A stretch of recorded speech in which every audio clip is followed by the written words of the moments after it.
What is up, Mets fans? Welcome back to another episode of the Mets'd podcast. Wow, what a series against the Baltimore Orioles. Take 2 of 3, 2 walk-off home runs in one series against one of the best teams in baseball, Francisco Alvarez, Jesse Winker.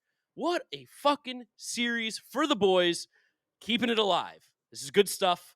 We're going to talk about everything going on in this series. We got a lot to talk about. This is one of the first times in a while I feel like we get to actually break down some pitching, break down some players, talk about some things here, and not just be narrative-based. Excited to do so. If you guys like what you're listening to and watching over here, make sure you follow us on all our social media at Mets'd on Twitter, Instagram, and TikTok. Subscribe to the Mets'd podcast YouTube channel if you want to watch us talk about what we're doing over here. And if you are listening to us, Apple Podcasts, Spotify, Google, drop us a rating, drop us a review, download, and subscribe. James, how are you feeling after that amazing Jesse Winker walk-off?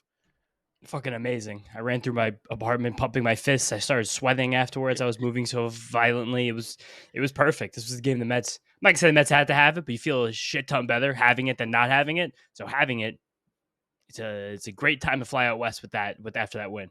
Yes, really, really big to get that win against the Orioles, especially dropping the second game of the series on Wednesday night or Tuesday night. So that was made a little bit sketchy, but they came back and they did a really good job just overall in this series.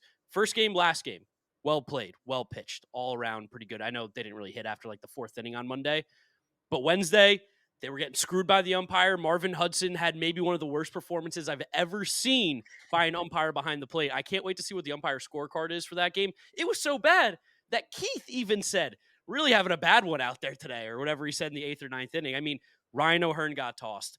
The insane amount of like pressure, not pressure, what's the word? Impact that the ball threw a ball 4 on the pitch right down the middle. That was also a strike him out, throw him out to Urias. That would have thrown out Colton Cowser. I mean, that extended the game in of itself. The game should have been over at that point. Mets shouldn't have given up a run, should have been out of that inning easy. But luckily, we don't have to complain about him too much. I did have to get that out there. The Marvin Hudson, legendary bad game. Doesn't matter. The ball doesn't lie because that doesn't happen. Jesse Winker doesn't have a signature Mets moment. So who cares about Marvin Hudson missing that call at this point? And shout out to Budo. Do some of the unsung stuff from this game before we get to the sung stuff because I think most Mets pitchers crumble in that situation. Yes. Him to just allow the one run after coming in to inherit that runner against really good hitters in the Orioles lineup and then have that horrible call that extends the inning. And then just only the run being scored on a sac fly. Whatever. Fine. Fuck it. That shit happens. But for Jesse Winker, who clearly had been feeling some heat after not having a good run with the Mets so far, to hit that home run. Also, crazy pull I just had. The Mets are the only second team this year to have 3 opposite field home runs in one game. Whoa. And the first team to do it by 3 different players. Huh. That's an interesting one. I mean, the Mets do love having a 3-run home run game and losing, which we know is like almost impossible in terms of baseball history, because we had that stat earlier this year where they lost back-to-back games and where they hit 3 home runs and they lost, and that only happens about 10% of the time ever. So it's good to see that the Mets are still living and dying by the long ball, because that's what good teams do. And with the Winker walk-off was especially special. One, again, because he had that Mets moment. He hadn't hit a home run yet with the team. He hasn't really hit very much. Pinch hit, which is always really cool. But he didn't know it was a home run until he almost got to first base. So then he started running out of the box a little bit. Then he started jogging. And then probably the greatest home run celebration that we've seen since Monday, where he took off his helmet, threw it on the ground, pointed at the whole dugout, starting high-fiving his own guys before even touching first base because he wanted to be in it that bad. High-five Lindor again. High-five Iglesias again. Iglesias got him before first base and again before home plate. And then coming back in front of the OMG sign, pounding on home plate a la Kendry Morales style. Both knees intact.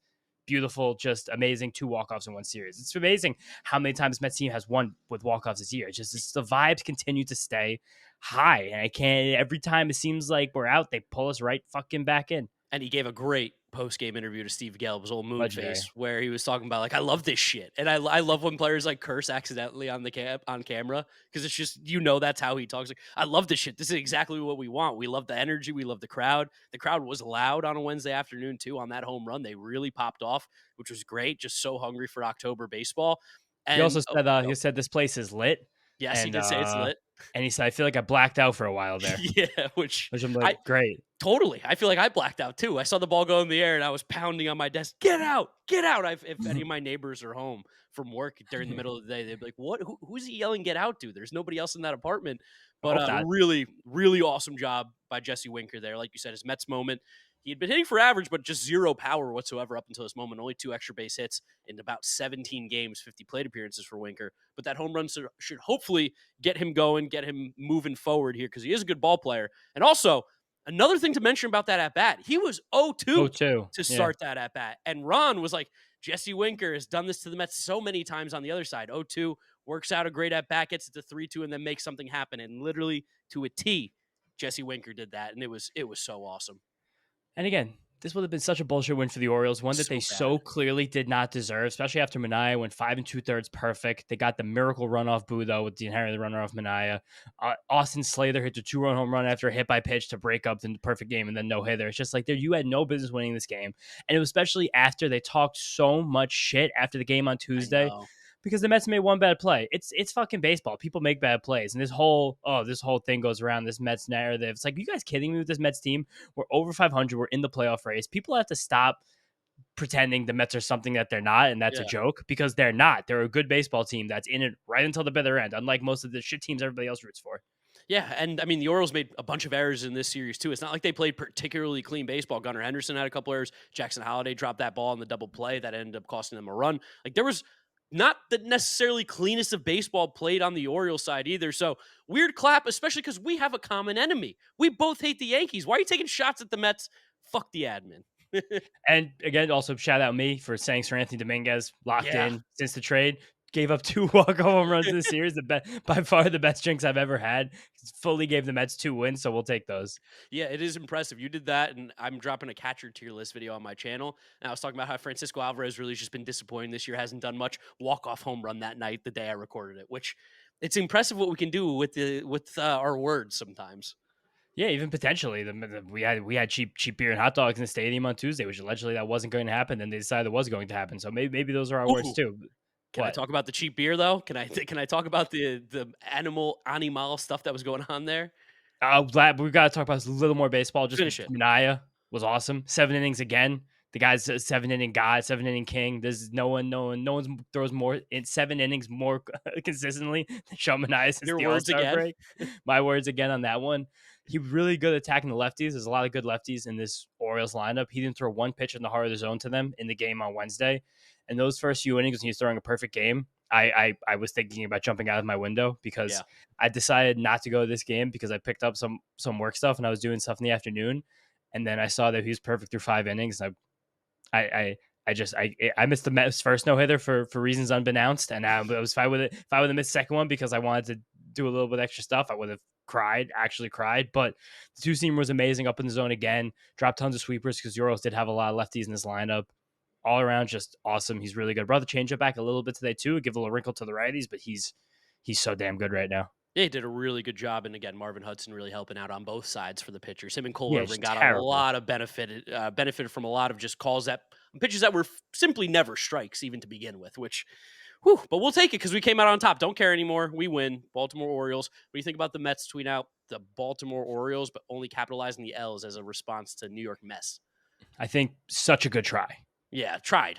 Yeah, they had to respond to something. That's the way the modern social media game works, and I think they got a little too pun happy. You don't need to respond with a pun because there's no pun for Orioles. Yeah, I would have loved to be in the room because we know most of the people like that were in, or something. Yeah, we know most people in that room, so I would have loved to see them like have like the 45 seconds where they're throwing around different puns, trying to see what gets. And someone's like, "I got it." Capitalize the L. Where like I think simplicity would have played well here. It would have been like nice game. Or because he could have done the key. I don't know. Maybe something in the 69 World Series. I don't know. Whatever. But again, good try. You had to clap back. Yes, have to clap back. Wasn't the greatest execution, but attempted for sure. Whew. I'll tell you what, that win really got me feeling some kind of way. I'm super excited for these series against the Padres and the Diamondbacks coming up. That's the crazy thing is we have 7 most important games maybe of the entire season coming up here, and they're on the road against the 2 hottest teams in baseball. Like, it's only going to get more insane over the next week. That's also why this game again was so important because you gotta just winning this series, taking 2 out of 3, finishing a winning homestand when it didn't start really that well at all. Like, this is nice. Like, the feelings have changed completely. Don't worry. Don't care about the A's anymore. Don't care about the Marlins anymore. Also, interesting that Budo was only used for those few batters today because I feel like they know for sure they have to get Jose Butto through these next few weeks here. They need him to pitch as soon as possible, next time he possibly can, which is important. And also Edwin Díaz. We talked about the fact the Mets hadn't used Edwin Díaz enough recently. They used him twice in this series. He got the win in both games. He looks super duper fucking back right now. It doesn't seem like it again because he hasn't pitched very much recently. But if you go month by month here, you can just see that everything looks better for him. I'm trying to find his release points because it looks like he's releasing it lower. I got it right here. Release points basically in the same range, within a few inches. I don't think that's that much of a difference. Maybe it's horizontal. His last 15 games, 1.29 ERA, 20 strikeouts, 6 walks, 5 hits, 2 earned runs, whip under 1 at 0.79. All stuff you love to hear from an elite closer. He was never that bad when he was that bad, and now maybe he's maybe not that good when he's that good. But like the fact that he has the confidence again in his slider, the fact that he's throwing it in all counts, the fact that he's getting tons of swings and misses, he just looks like he's very much a high-end closer again, which is exactly what this team needed. Yeah, and bringing it back to Monday, talking about that game as well. Butto and Díaz, I think both went 1 inning in that one too, right? Butto went 1 on Monday. Mm-hmm. And that's also a new interesting thing they're doing, not necessarily going multiple innings with him, which I do think is probably more beneficial to this team as well. Because he has to pitch more often. His bullpen just isn't good enough. And like Ted Nunez is going to come back. I had him for the prospect report a little bit later in the episode, but he did one good rehab outing. So he probably's on the plane right now and is going to be with this team this weekend. So really relevant because there's no one else in this bullpen to trust besides these two. So nice that we have them. Yeah, the bullpen is terrifying to say the least. All right, back to Monday. We talked about Francisco Alvarez's home run. We had a softball championship. We lost it on a walk-off home run, but I'll take the Alvarez walk-off home run over us winning and losing with the walk-off home run. Absolutely. That's not even close. Our softball team, again, I think we should have won. We were the better team. We didn't play better that day, but the Mets just simply need every win they can get. And this series, they won by the skin of their teeth. They don't do it with 2 walk-off home runs, so happy that happened. But before that, because the offense wasn't that good, David Peterson was a story. David Peterson is the big reason we won this game. David Peterson's big reason we're even still in this wild card race. He was awesome. The 7 innings, 8 strikeouts, 1 walk. Lost a bit in that 7th inning. The balk was kind of vintage Peterson, but it didn't matter. Still got through it. And a lot of what I said last episode, 2 episodes ago, I remember about Peterson, where he keeps moving away from that fastball, but when he throws it, it's up in the zone. And it's just tons more sinkers, changeup, sliders, sinkers, changeup, sliders. That was like an old elementary school tongue twister. Sinkers, changeup, sliders. But all fucking worked and it looked really, really good. And maybe now I would give him shit for not striking people out. Maybe now he starts striking people out. Maybe he's good. Yeah, I'll just keep saying David Peterson is the pitcher. He is a pitcher that will be a part of this rotation next year, and he's a pitcher who's a part of this rotation this year. But one thing that happens is the Mets do win when he pitches. They're 11-3 with him on the mound this year. Pretty impressive stuff. And basically since the start of July, he's only had 1 start where he's gotten less than 5 innings, and he's had 3 of 5 innings, most of them being 6 innings plus. Like, that's phenomenal stuff out of a guy like David Peterson, who a lot of Mets fans have trust issues with, and it makes sense. You're allowed to, the way that this guy has pitched in the past, but he's been quietly really good, and that's super encouraging, not only for the Mets this year, but for the Mets in the future as well. Yeah, totally. The only thing that's damning about Dave Peterson, you can't give up a 430-foot home run to Ramon Urias. Yeah, can't do that. Yeah. That's a tough one. And again, there were still tons of hard hit balls, but he was missing the bats. That's fine. On Tuesday, did you know the Orioles hit the ball way different than the Mets do? Like, they just hit the ball so much harder. It's crazy.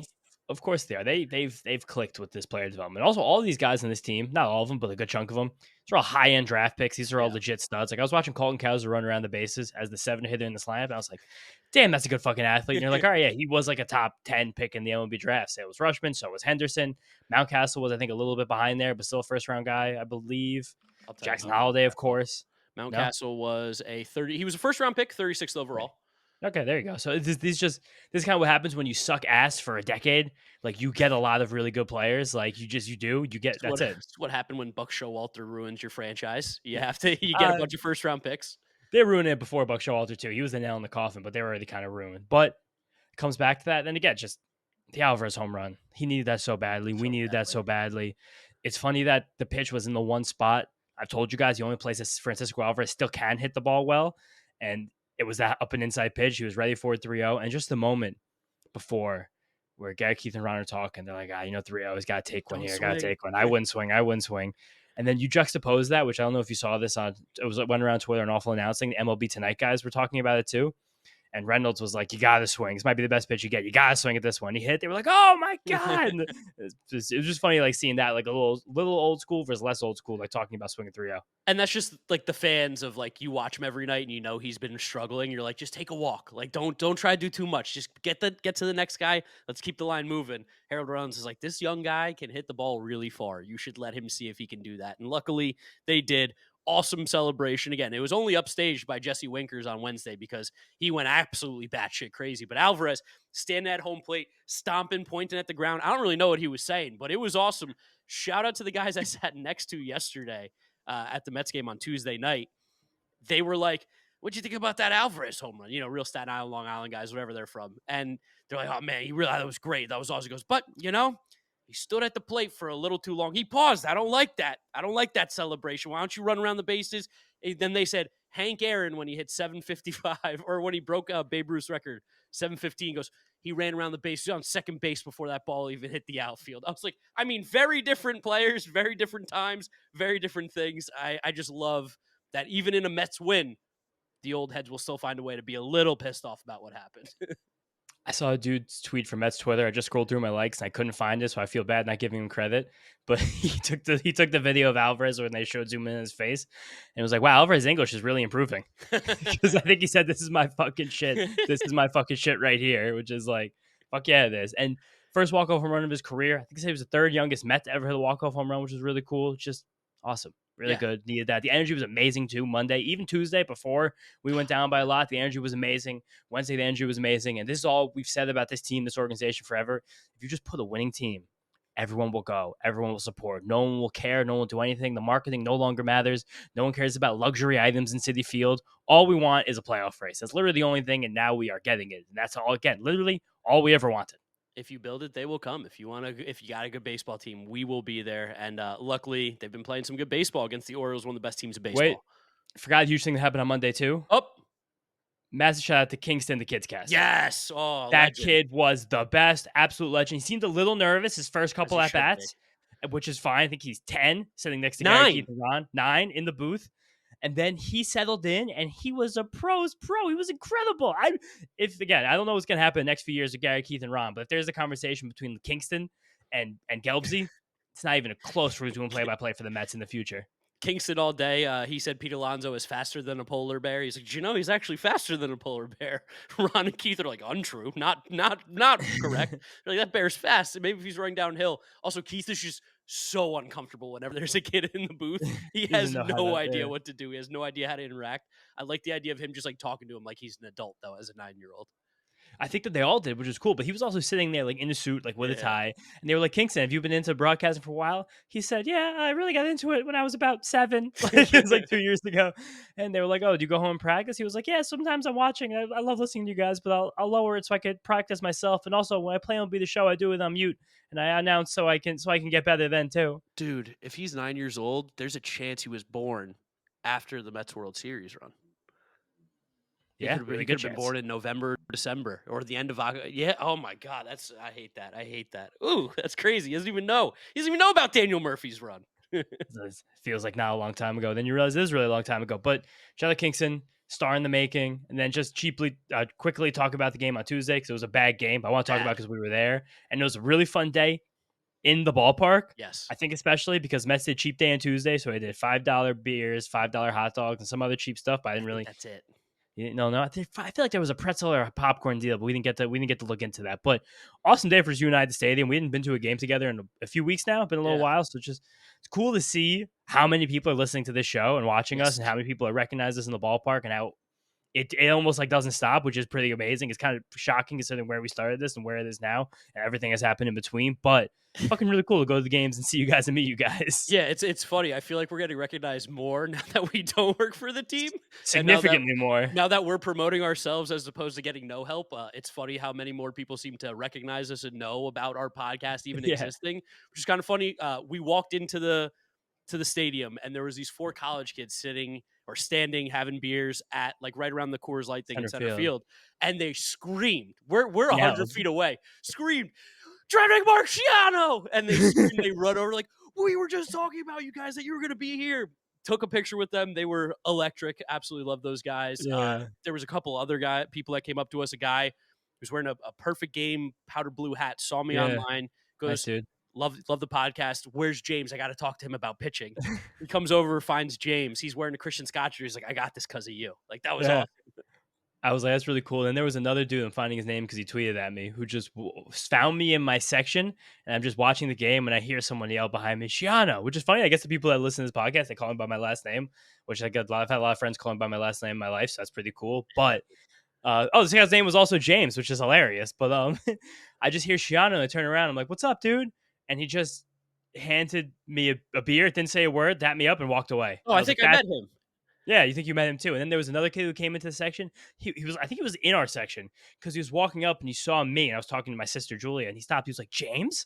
I was like, yeah, what's up, man? He was like, oh my God, I love the show. He talked to me for a few seconds, dapped him up.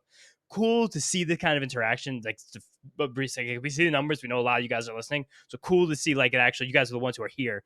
B's on the G's, boots on the ground listening. Also, about cheap beer and cheap dollar hot dog or cheap hot dog night. Hot dog was phenomenal. They didn't skimp on the hot dog. We got the same hot dog for $5. I think that's big for the brand, for the New York Mets. That's fan engagement right there. Negative side, you gotta hear. I told you what they were doing with the beer last night, and I want to see if this was happening all around the ballpark. But in left field, section 135 was where we were sitting. I went to go get a couple Coors Lights, $5. I mean, that's heaven on Can't earth. say anything about that. Yeah. Instead of It's the pouring best. the beers into the cups, they were pouring them into metal tubs. So they were using the tap to pour it into a metal tub, and then they were scooping it out with their hands, which I don't know how that would be more beneficial. I don't know how that is better. The beer was for sure a little warm and definitely flat because it was just poured into a metal vat, and who knows how long that beer you're drinking has actually been sitting in there. Wish they were a little more prepared for the beer. They were ready for the hot dogs, weren't ready for the beer. You got to know everybody's drinking $5 beers if you got that. I mean, at the end of the day, you can't have everything you wish for in life. That's just not how it works. So, like, True. you had to do heat check there for a moment. Also, just it was nice that there were so many fun things to say to distract us because this game was god awful. Bad. James McCann hit a 500-foot home run to the upper deck. I don't think I talked for 3 innings after that. Yeah. Mark was sitting a row in front of me. He just looked back, and my face just in my hands. I couldn't even think straight. Had everything else that you want from a horrible Mets game too. The Mets almost had no hits. Jose Quintana was dreadful. He stopped throwing his curveball, which used to be good. I don't know why he's not throwing it anymore. Don't know what the idea is there. Adam Ottavino pitched, so it might be the swan song there for Adam. Didn't give up a run. Ooh. And just one of the what? You think he's on the flight? I don't know. That's awkward. That's tough. I don't know. We'll find out tomorrow, I guess. Yeah, we'll find out. And also one of the worst plays of the year. The Mets had a nice rally in the 8th, bottom of the 7th, took some momentum. Did JD hit a home run or was it a double? JD Martinez home run. Yes, also sneaky JD home run 2 straight games here. Starting to get hot a little bit. Play every nice day. that he takes a little break and now his legs come back under him. Also in this game, the Mets didn't record the hit from anyone who hit after 4th in the order. That's good. Yeah, so Alonso, Winker, Bader coming in this game early. That was also completely fucking bizarre. Yeah. I have no idea why in a game you're losing by 6 runs, you make a defensive switch just so Jesse Winker doesn't have to face a lefty. I get he's not very good against lefties, but why in the world would you bring in a guy who, even against lefties, I think I'd still rather have Jesse Winker hitting just for a righty will come back in next. Like, I don't need this one batter down by 6 runs in the 5th inning. So weird move by Mendoza there. And Alvarez, McNeil, Tyrone Taylor, nothing. And then also in the 8th inning, after the Mets had taken 9th inning, after the Mets had taken back some momentum in the 8th, Brandon Nimmo and Danny Young combined to make one of the worst plays of the entire year. Yeah, Brandon Nimmo coming down the left field line, trying to make a sliding catch, missed it. It was bizarre. I don't even know how he didn't miss it. Afterwards, we did find out that he was concerned about rolling onto his shoulder and re-aggravating it, which is why he believes he missed it. That being said, don't know how you missed it still. The ball hit your glove. It was a routine play that was made difficult, then a bad throw. Everybody was running all over the place. It was Little League Baseball, to say the least. It was the New York Mets at that moment. Yeah, it was. And I just want to also shout out the Baltimore Orioles one more time because they just got baseball images that precede unfortunate events for the tweet in New York Mets. Nice. There we go. So there we go. Shout out them for that one. But best thing is, you know what? Fuck all that stuff from that game because we had a huge we had the big win on Wednesday. Also, 2 more things I want to mention that were crazy. So many Orioles fans in Citi Field. Tons. The thing that they do for the national anthem where they scream O's. Terrifying because like you only expect it not being in Camden Yards and like just hearing the Orioles fans be loud. We're like, oh my god, it was like a jump scare. It was a shock to the system. And then, but we met some Orioles fans in our section. They were honestly pretty cool dudes. They were really cheering hard when they took the big lead, especially that awful play where Alvarez came out for the Oh, swing yeah. bunt, and that was Cowser. That was Cowser on second, or Gunner on second. Someone fast on second. Quintana did not go home and cover the plate. Guys just scored on a play that should have been routine. Really frustrating there. The guys were going crazy.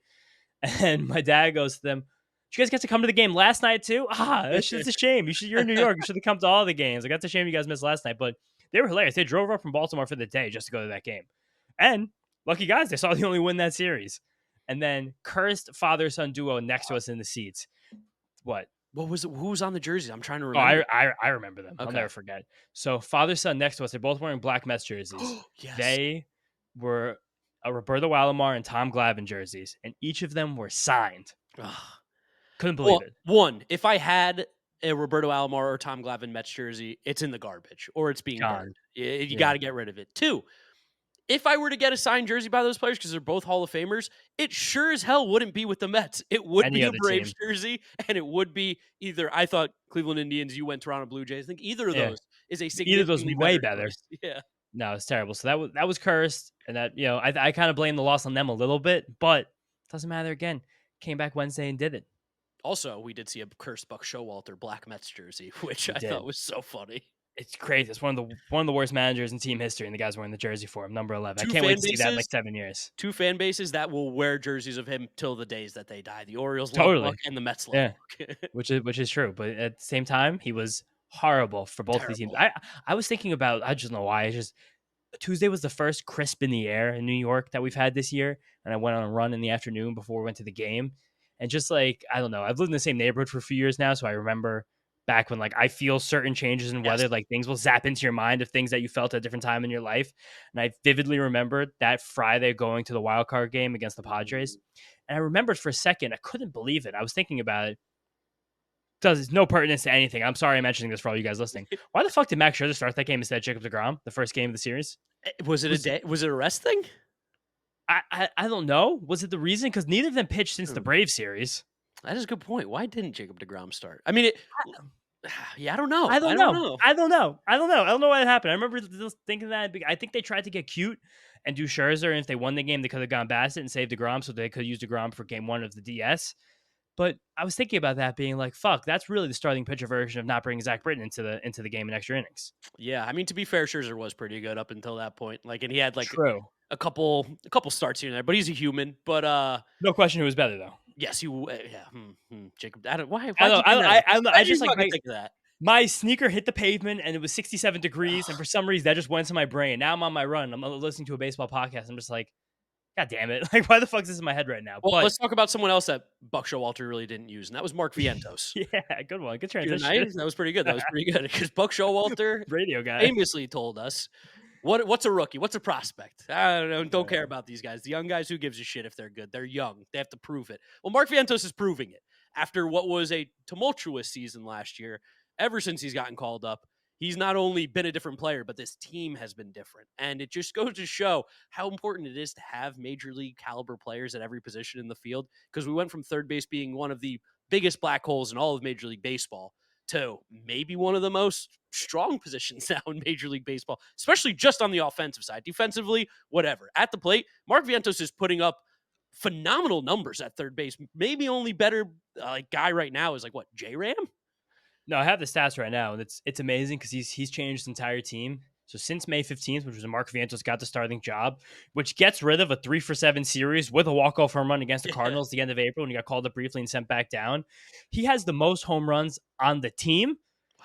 19, which is one ahead of both Pete and Lindor, and he only trails Lindor in both OPS and WRC+. So he's firmly put himself in a not a good year for Pete Alonso, even maybe going forward as the second best hitter on this Mets team that's under contract. Yeah. Maybe he's the first baseman of the future because he's still bad in the field, but we do not care when he hits us well. I don't give a shit. And in terms of all third basemen in Major League Baseball, he only trails Jose Ramirez and Rafael Devers for OPS among third basemen and WRC+ for third baseman, just ahead of Matt Chapman. So this has become, truthfully, a special baseball player. Yeah, man. By the way, two of the most underrated players maybe in baseball, Jose Ramirez, Rafael Devers. Those guys are unbelievable. Third base is weird because modern baseball third base isn't that good. I was doing a lot of stat searching during this game. In general, third base has not been good in the history of baseball. That's true, actually. Yeah. In general, most positions didn't really have that many good hitters in the history of Shortstop, baseball. especially. It was just first base, right field, left field, basically the only positions I could ever hit, like until you got to 2011. So I started doing some more digging on Vientos, and now I figured out how to do Fangraphs live stats leaderboards, which Oh, is you didn't know amazing. this? I didn't know. So you can get WRC Plus right there, bang, bang, in the moment. Of all third basemen in baseball this year with minimum 150 plate appearances, the Mets have number 4 and 5 in all of baseball. Who is it? Vientos and Jose Iglesias. Oh, there it is. In Jose terms of Iglesias. WRC Plus, yeah. And Royce Lewis had them just barely hitting the plate appearance threshold. And then also behind Devers and Jose Ramirez, ahead of Chapman, Bohm, That's so Reggaeton. That's how I'm loud. going. So they've been doing so much construction on my block, and this is pure Windows open season. And I can't do it because all I hear is all day long. And then I also want to do a callback to myself on something about Vientos that I was very critical of him for. But I said if he ever changes, I will change my opinion, which he has, and I have. Yes. In the spring, it was just when he wasn't going to make the team. I was trying to find reasons why he wouldn't make the team. And defense was obvious. He'd never really hit in the major leagues. That was obvious. Then digging deeper, it came back to Vientos against pitches over 95 miles an hour. And there was a lot of clear stats to prove that. In his career, in 2023, against all pitches 95 miles an hour or harder, he had a 184, 273, 447 triple slash, a 36% whiff rate, a 42% chase rate, and only a 30% in zone contact rate. You want to know what the stats are this year against Probably pitches pretty good. 95 and up? 320, 393, 540 with 3 fucking homers, a 368 xWOBA, and 30% whiff rate. And I do think a lot of this comes back to his conversation with Carlos Beltran that he had Yes. in between whatever was going on, spring training, regular season. And Beltran was like, dude, you have the power, like use right center field. And Stop trying to pull it. normally I am like, hey, I'd love for you to pull the ball a little bit more because we know like if you hit the ball hard, you can hit the ball poorly and pull a ball for a home run because you're so strong. But for Vientos, that seemed like something that was causing him issues because he was having an issue barreling up, catching up to those fastballs. So and he's extra jumpy, and then the breaking balls come, and he's extra jumpy, and now he's out in front and he's all over the place, not balanced. Whatever Beltran told him, he'll never be the hitting coach. I don't think so. He's like too good almost to go to a hitting coach and probably doesn't need the money in that way. But man, whatever he said to him, tell it to all young hitters. Tell it to Brett Beatty because my goodness, it's unbelievable. Also, hitting coach conversation. I forgot to mention this. They were talking about it with Francisco Alvarez, and this is a conversation we've had, and this is philosophy that we hate. Sorry, Eric Chavez here, but they were talking about with Alvarez that they're really trying to get him to just put the ball in play, and the power will come. What do you think about that? I don't like that at all. I think Yeah, that's not hate how you that. should do it. And it I think feels like that's the same issue what's going on. I'm going to bring Brett Beatty back into this too because I'll never die on Brett Beatty. But that feels like the same thing too because he goes to AAA, hits tons of home runs. All these guys hit home runs down there, and I know the pitching's way worse, way worse. But then they come to the majors, and it seems like a philosophy changes. And I'm hoping Alvarez goes back to just trying to hit tanks. Yeah, this thing the Mets did after the game where they put the stringer bell. I want you to put the word out that we back up on the scoreboard after they beat the Orioles. That's a much better clapback than the Orioles. The Mets should have just posted this picture and said everybody else is now taking their engagement and posting this picture on. But great move by the Mets there to do that. Yeah, great move. Good stuff. Francisco Lindor also, let's just talk about him because he's so incredibly Incredible. good with the Francisco Lindor glazing hour, as we always do. Arguably one of the best shortstops in baseball, one of the best players in baseball right now.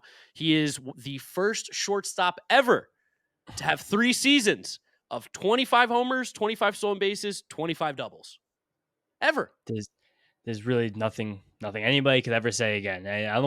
If I ever hear the thing that he only hits when we're out of it again, that person should stop watching baseball. They should loot. SNY should find them and they should block their IP address from any kind of streaming. Their cable provider, they should not allow them to have the channel SNY. Because you're not allowed to watch the Mets if you think that about Francisco Lindor at this point. He's hit in, I think it's now 14 to 15 games. This series alone, he had 3 extra base hits.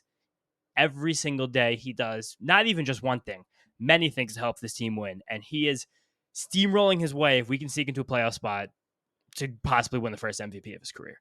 In a year where he was not an all-star. The stat I just gave, I said it out loud. I saw it on SNY. It can't be right. That can't be true at all. Alex Rodriguez had to have done that, right? He might have had the steals when he was younger, while he was primarily a shortstop. I'll check I wonder if that's maybe a since 2000 thing. Interesting. The home runs were never an issue for sure. Yeah. Stolen bases? He only stole 25 bases once in his career. Oh.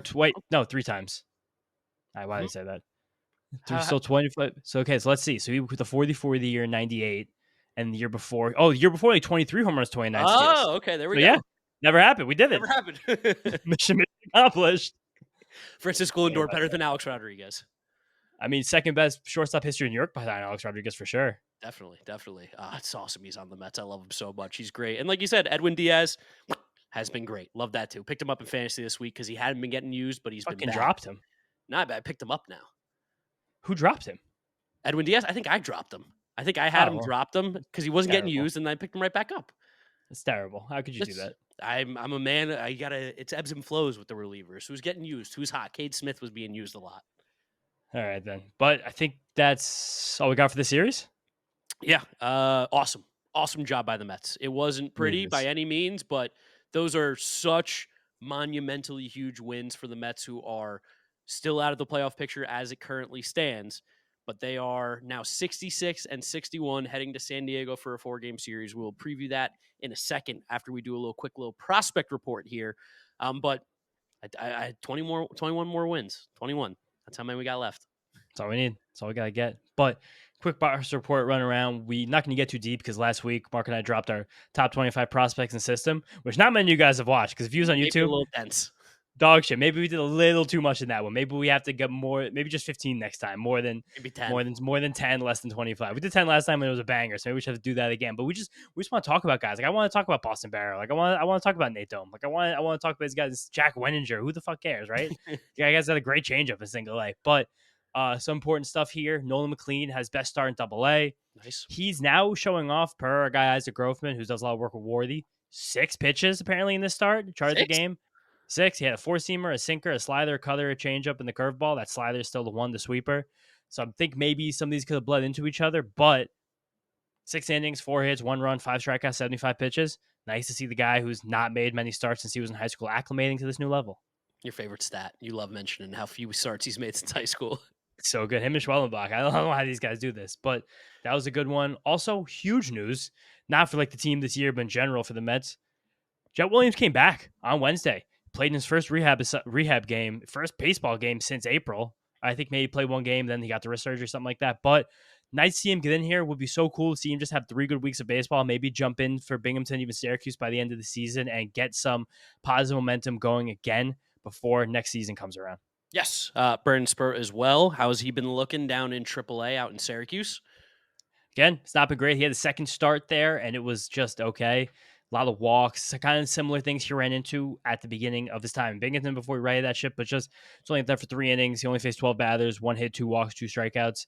I'm going to reach out to Lance Brozdowski again soon because he did his top, I think, 25 pitching prospects in baseball, and he had Sproat 14. So I just want to ask him about that. Why? He basically just says that the fastball shape isn't good enough if his velocity ever dips below 97, and as he still hasn't seen enough from the slider to be a real sweeper, to be a real pitch to get the righties out because he has the curveball and the changeup against lefty. So might try to have Lance on, depending on how busy the end of his year gets, to do a Mets prospect report, pitching report with him. But just wanted to point it out, just to have different viewpoints because, I'm a little bit biased, of course. A little bit. So why I want to pull some other stuff into that. Yeah, and last guy, Drew Gilbert, down in AAA, not playing particularly well right now, struggling down there. Probably not going to see him this year. Yeah, probably not. It's just a shame the injuries took away what could have been some really, really nice stuff from Drew Gilbert this year. It sucks. Yep. All right, let's go ahead and preview this series against the San Diego Padres, who I'm starting to hate. I'm really starting to hate this Padres team. I fully hate them. Their fan base. I mean, listen, I love the city of San Diego. What a great city that is, right? The weather. We're getting some San Diego weather in New York these last couple of days. It's been beautiful. I'm like, how could you ever be mad? How could you ever be sad? How could you ever be angry? And maybe that's part of the problem why the Padres have never won a World Series, never had any success in their franchise career. They're just talk about lovable losers. I mean, they're one of the biggest ever. So and again, I've told you that before. The big reason the Padres are such losers is because Walter O'Malley planted an idiot to run their team first. I think it was Buzzy Bavasi. Then it later his son Peter Bavasi, so they could. And then they were owned by a guy named Ray Kroc, who CEO of McDonald's. Who one time they found out that one of their players was sniffing some white powder in the 80s. This is one of the greatest baseball quotes of all time. Yeah, some cocaine. And the general manager told the owner about it. And in that game, that player hit a walk-off single. And then the owner goes, give them all cocaine. Just crazy thing for someone to fucking say. Not advocating for that whatsoever. Do not do that. No cocaine. But none. Anti-cocaine podcast, Mets'd podcast. However, Yeah, Padres are losers right now. They're doing good, but you just fucking beat this team. I'm tired of this shit. You have the ability to make a hot team not be hot Cold. anymore. You got a chance to cool them down, bring in some of that New York cold weather to beautiful sunny San Diego. The And we already thing swept them this year. we Fucking do did, it. we did. We have a chance to do some damage, and Tatis is still not playing. Ha-Sung Kim just went on the IL. He always kills the Mets, despite having like an okay year, but he's a Met killer. That being said, Manny Machado's kind of been heating up a little bit. Yep, Jurickson Profar is Bogarts. still playing really good baseball. Jackson Merrill looks absolutely incredible. He's been phenomenal, and Xander Bogaerts is back. And David Peralta is one of the 10 highest WRI pluses in baseball over the last 30 days. Kyle Higashioka has 14 home runs. Like, what the Yeah, fuck? it's fucking Donnie ridiculous. Barrels, your boy Donovan Solano, still kicking at 36 years old. This Padres team, like on paper, again, we know Mike Schiltz, their manager, so just stupid. Like that's where it starts the conversation. But they're pressing all the right buttons right now. They have good baseball players. This is a monumentally important series.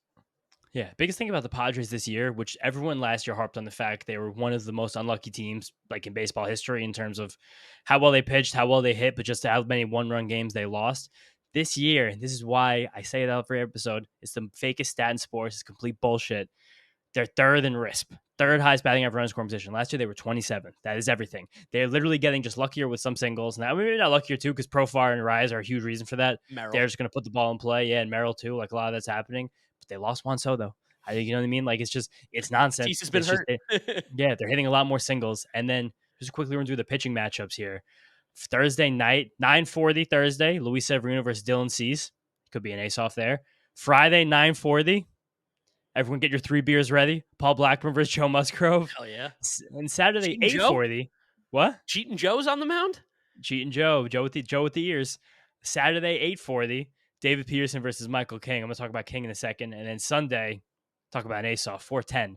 Jose Quintana versus Martin Perez. Oh God, that is like it's gonna be Martin It's gonna be 2-1. It's gonna be 2-1 one direction that game. That's gonna do the whole series. Martin Perez owns us too. It's crazy. We could never touch this guy. And even still this year, he got He's to the been awesome, Padres, and I thought he was going to be their Jason Vargas. I thought it was going to really sabotage them so from the good. inside. He's been incredible. How is it even possible? He's throwing way more curveballs and fewer sinkers. So it's the one guy with the computer. Yeah, the one guy with the computer in San Diego is helping him do that. And then I want to talk about Michael King, someone who you just hate, Mark. Hate him. Yeah, you know why? He's so fucking good. Because he got traded for Juan Soto, and people were trying to use that as like a reason why it was a good trade. That trade is still fucking bullshit. I don't care how good Michael King is. That trade sucks. You're not wrong, but Michael King is good. And then they used Drew Thorpe directly to get Dylan Cease. So in a backwards way, if you get Cease and King for Soto, it's not the worst trade in the world at all. Sure. Like fantasy baseball, and I've sent that to the guy with Soto. He'd think about it. He'd probably ask you for one more piece, but like that's something that is real, and real baseball is probably even better because they got King for a whole nother year, and I think they got Cease for another one as well. But Michael King this year has just perfectly leveled off his pitches into being, you don't know what's going to come at you. It's sinker, fastball, changeup, but it's the sinker against mostly the righties. It's still used against lefties because the pitch is that disgusting. The changeup against the lefties, and it's lethal against them. That pitch is unreal. Tons of four-seam fastballs. It has a great moving profile against each. His sweeper is good. Like, this guy is just a good fucking pitcher. He had a horrible April. Don't know why. He was in San Diego. It's a great place to pitch in April. One of the best pitchers in baseball since May 1st by ERA, Sierra, strikeout minus walk rate. The guy is electric, and this is me saying that he's really good. Other thing to notice about the Padres is their bullpen is literally shut down. Fucking awesome. It's disgusting. If they get a lead, they're winning. That's just kind of how it goes. We have a lead, the game's over. Robert Suarez has an ERA below 2, a whip at .894. He's been disgusting. Yuki Matsui, sneaky, been really good. I don't know. Love him. I don't know if he is really good, but he's played really well. Adrian Morejon, aka the Moron, he's been lights out. Jeremiah Estrada has a fucking 15K per 9, which is just absolutely insane. Striking out like 45% of the batters he's facing. And then you got Tanner Scott and Jason Adam, who don't give up any runs. Jason Adam hasn't given up a run as a Padre. Brian Hoeing has basically given up no runs. And who the fuck is Sean Reynolds? This guy. He's got a lot of good numbers too. I watched most of the game on Tuesday after we got back from the Mets because I wanted to watch Bailey Ober for fantasy. And the Padres got to Bailey Ober in the 6th inning, which I was pissed about, but Twins still had the lead. And then this Padres bullpen comes in the game. Brian Hoeing came in for Martin Perez, who was struggling in the 5th inning, ran through him. Yuki Matsui, then he also pitched the 6th. Yuki Matsui, 7th, disgusting. Tanner Scott finally actually gave up runs in the 8th inning. And then Robert Suarez comes in the game, mows down the side, fastballs only, 9 pitches, strikeout, 1.79 ERA in the season. Bullpen's insane. I saw, as someone told me on Twitter a few weeks ago, they'd rather have this bullpen than Juan Soto, which is wrong. But you don't want to fall behind this Padres team, and it's easy to fall behind them because their lineup is good enough. Their starting pitchers are almost always good, and this bullpen is lights out. They're a well-built baseball team. They really are. Yeah, And they're going for it. get to them early, put the pressure on, win some ball games out in San Diego, and you know what? I'm not even going to take the thing. Let's split the series. No, let's win the series. Let's take 3 or 4. 3-1. Let's beat the Padres.